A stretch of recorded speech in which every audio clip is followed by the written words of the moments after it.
Hey everyone, it's TJ. Welcome back to New Zealand Mysteries.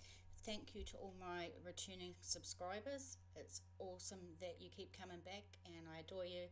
And if you're new, just give me a chance. You might find that you like the stories that I do and stick around. We're looking today at a case that's heartbreaking and it's horrible. The heartbreaking disappearance of a 14-year-old Kirsa Jensen. This happened in the 1980s and it remains unsolved. So let's take a look. We're going to take a look at Wikipedia first and look at this place called Awatoto. Awatoto is a coastal suburb area located near Napier, Hawke's Bay, New Zealand. The New Zealand Ministry for Culture and Heritage gives a translation of stream for hauling canoes for Awatoto. Awatoto had a population of 309 at the 213 New Zealand census.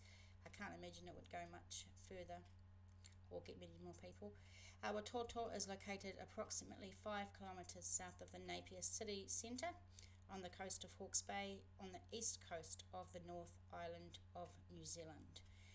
And I've been learning Māori language, so I can say place names and things like that the proper way, but I am learning, so bear with me.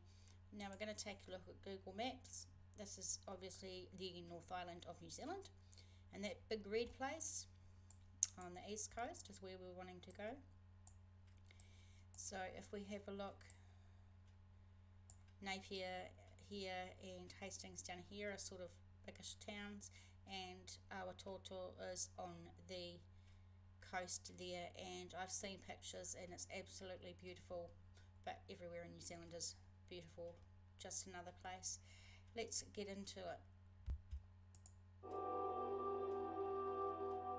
I was very aware that I had this fear that I might lose her one day. I didn't know how, but it was just almost an alert signal, and it was like it was sort of playing out in front of my eyes when it did happen. Not long before the day she disappeared, she was out riding Commodore. She knew and I knew without us having to talk about it that she needed to be home by about 5. This particular day she came rushing round to the kitchen window with Commodore, and I think it was 5:10, and she said, "I'm so sorry, I'm late, Mum. I knew you'd be so worried." So that was a clip from the podcast called The Lost from Radio New Zealand, which I'm going to have links obviously in the description below for everything. We're looking at stuff.co.nz, and this is what happened to missing girl Kirsa Jensen, and this was published in 2017 by Paloma Magoni. Time is running out for Robin Jensen, Kirsa's mum, and gosh, that smile's beautiful. The 72-year-old hasn't seen her daughter Kirsa in more than 34 years. Kirsa Jensen was 14 when she went missing while riding her horse Commodore along a Napier beach on the first day of spring in 1983. The terrible story gripped the country for weeks, months and years. Teenage girls weren't meant to just disappear in broad daylight. Not here. Not like this. Yet while the mystery remains unsolved, Robin's questions just remain. And I think, I've said before, for missing persons, the family of missing persons, it must be so hard when there's no answers and, no finality or closure of any kind if they can't bring their loved one home and have a place where they can go and grieve. Must be just terrible. The terrible story, read that part. What happened to Kirsa, the animal-loving teenage girl who would be 49 next month? I remember saying to my sister-in-law on the Sunday. Great day I'm having on the computer today. This is the topic of the new RNZ podcast, The Lost, which you can listen to, and I'll have links. Despite the passage of time, Robin's determination to find her daughter hasn't faded. It's only become more urgent. Rather than time being a healer, it's opening a new wound as the fear grows her own life could end before she is able to put Kirsa to rest. She says, "She's my daughter. She is just so very precious to me, and the longer it goes, the harder it is, because one day I may be dead and she may not be found." What an awful feeling that must be. To be able to locate her and put her in a decent place to rest forever is vitally important to me. On September the 1st, 1983, she had planned to go riding with her friend. Rain had stopped her from getting Commodore some exercise, but the sun was out that day. Her friend cancelled, but Kirsa was still keen to go to the beach.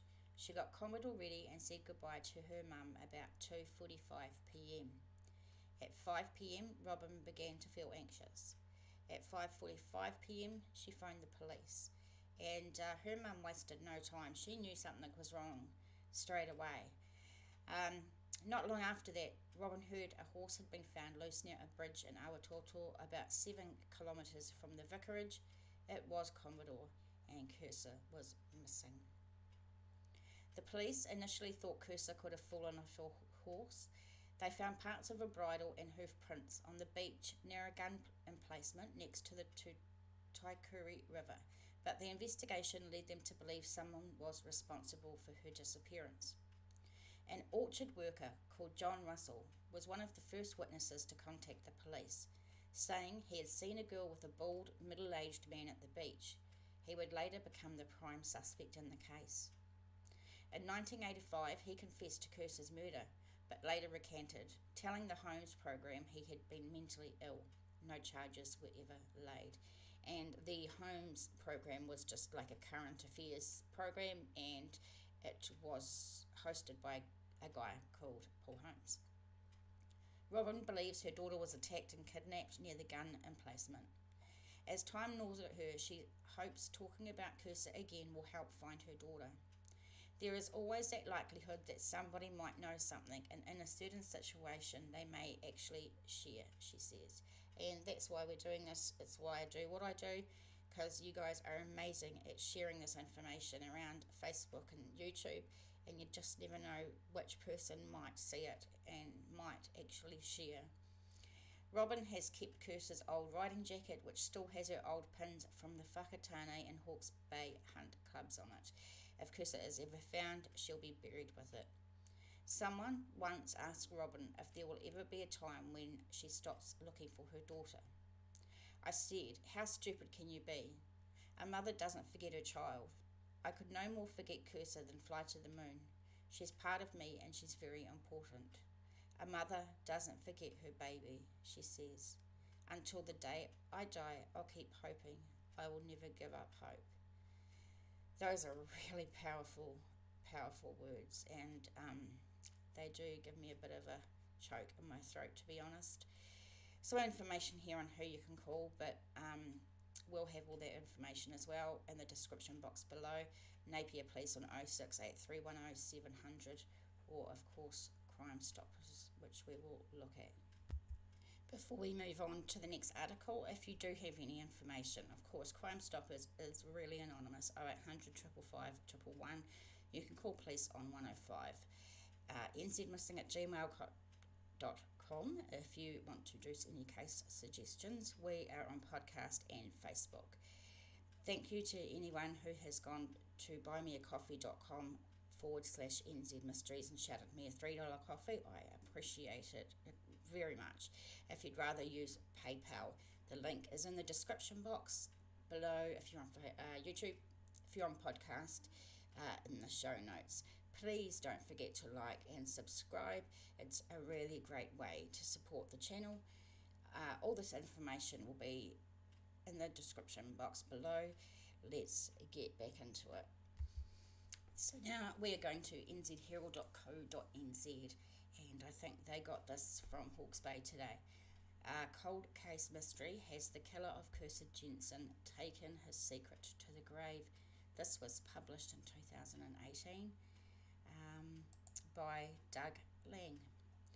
Former top police officer Ian Holyoake wonders whether the killer of Napier schoolgirl Kirsa Jensen took the secrets to his grave.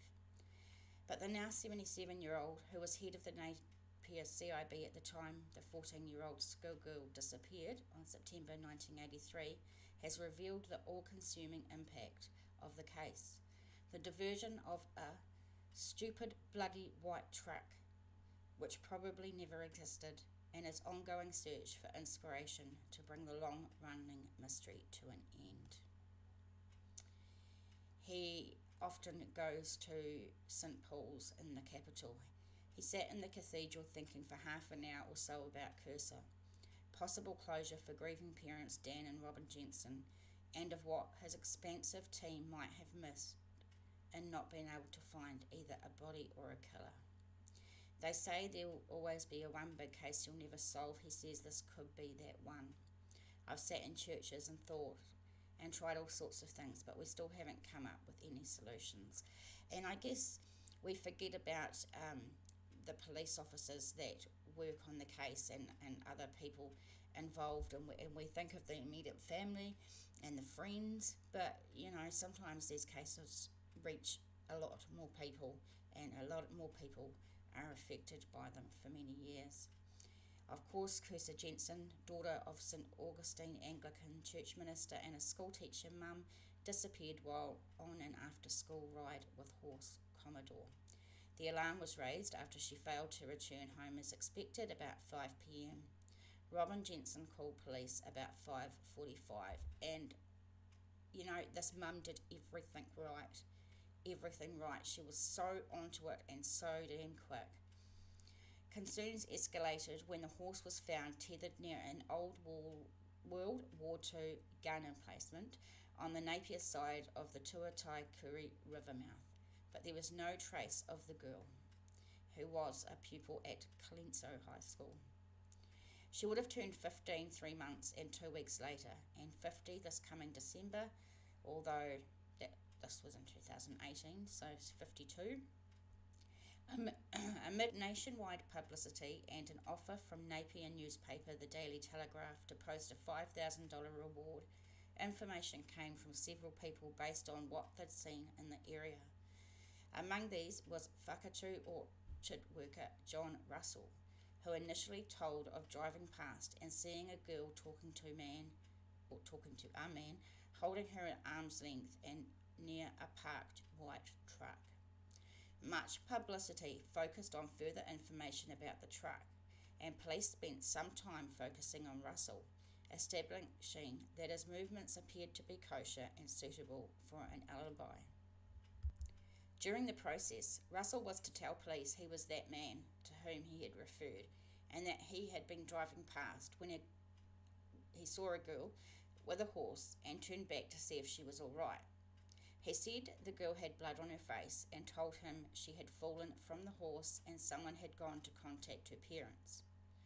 Police searches of his vehicle and home did not find anything to suggest Kirsa had been there, but police did establish a piece of rope used to tear the Commodore matched rope from an awning Russell had been getting rid of on behalf of his employers.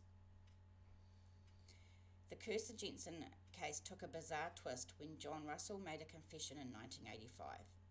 At one stage, he drove to TV studio Avalon in the Hutt Valley wishing to confess and crashed on the way back to Hawke's Bay. He later retracted the confession and told interviewer Paul Holmes he had been mentally ill. Apparently tormented by his association with the events or the inquiry, he spent time in psychiatric institutions and took his own life in 1992 when he was found dead in a Hastings boarding house.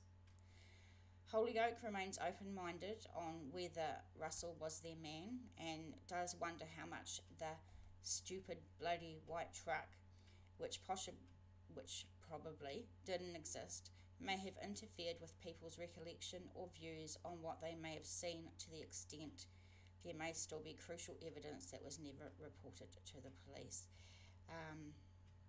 Very interesting. He recalls getting a call from a fellow officer telling him of Russell's death and the suggestion he keep an eye on his mail in case there had been a departing confession, but nothing ever came. And here we are in 2020 and the case remains unsolved. Part of me thinks, why would someone confess to a crime they didn't commit, especially to a murder or disappearance? And it has to be murder by now. But then you see all these shows from America and everything like that, and apparently it's quite common and people do it for many different reasons, and obviously this guy was mentally ill. So let me know what you think in the comments below. Did you hear about this case? Do you remember this case? Were you living in Awatoto around the time? And yeah, it's very sad. If you know something, please call the numbers, and if you think this is worth sharing, please share and see if we can rustle up some information. Thank you for joining me once again. I really appreciate it, and I will see you next time in the next story. See you guys.